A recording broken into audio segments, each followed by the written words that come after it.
Calorie deficit explained. I'm sure you've heard the term calorie deficit thrown around for the last couple of years on social media, and you might be a little bit confused of what this actually means, how it's going to help you. And if you have any questions, we're going to break them down today in this short video, and we're going to make it as simple as possible to understand. First of all, why would you even listen to me?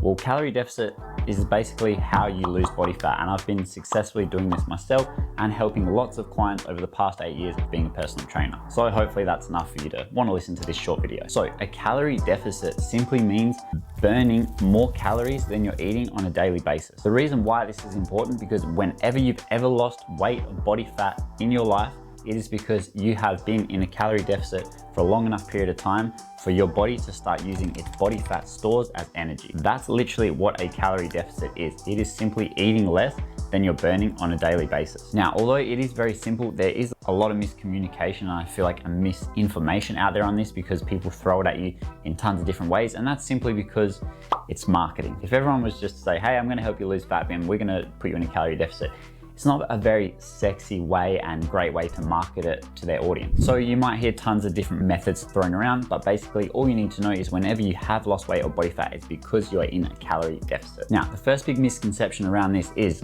people often message me and they say, Alex, I've been on the calorie deficit diet.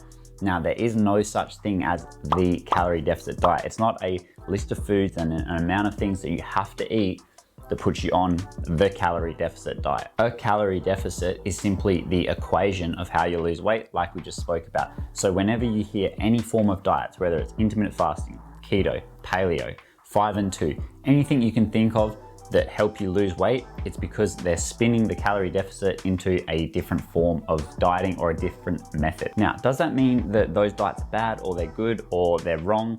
It doesn't mean any of that. All it simply means is that's how you are losing the weight and the body fat, and it's gonna come down to personal preference, the method you choose to do that. So if you are looking to start a new form of diet and you're thinking, hey, maybe I should try keto or maybe I should try intermittent fasting, what I always tell my clients and people is, can you see yourself doing this in 3 years, 4 years, 5 years time? So for example, if it's keto and you love carbs, then you can't see yourself not eating carbs in 5 years time.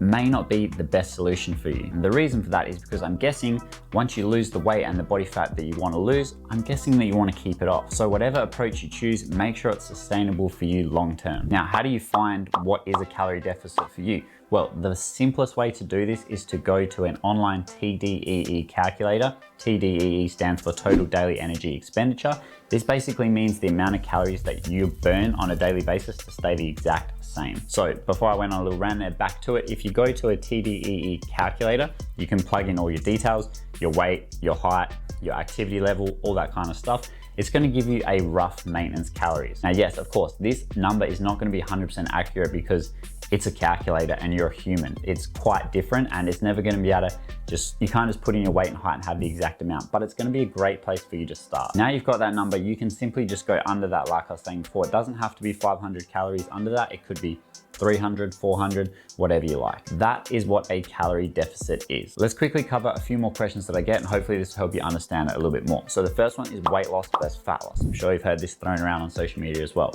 Now, the difference between weight loss and fat loss is obviously weight loss, you can lose weight any way, shape or form. And a lot of times, if people don't set up their nutrition properly, this is going to come in the form of muscle. Because yes, when you're eating in that calorie deficit, your body is going to be using body fat.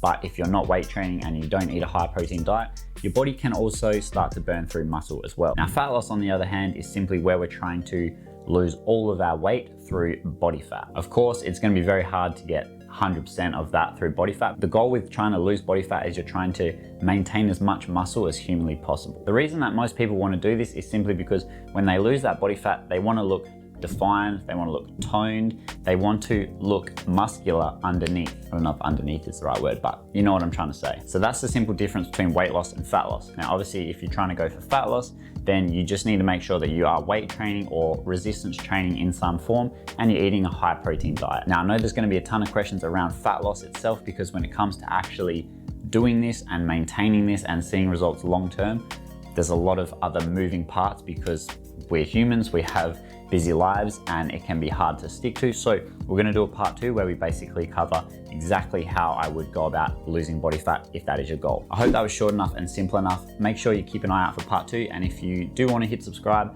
and like, that would be great. I will see you guys in the next one.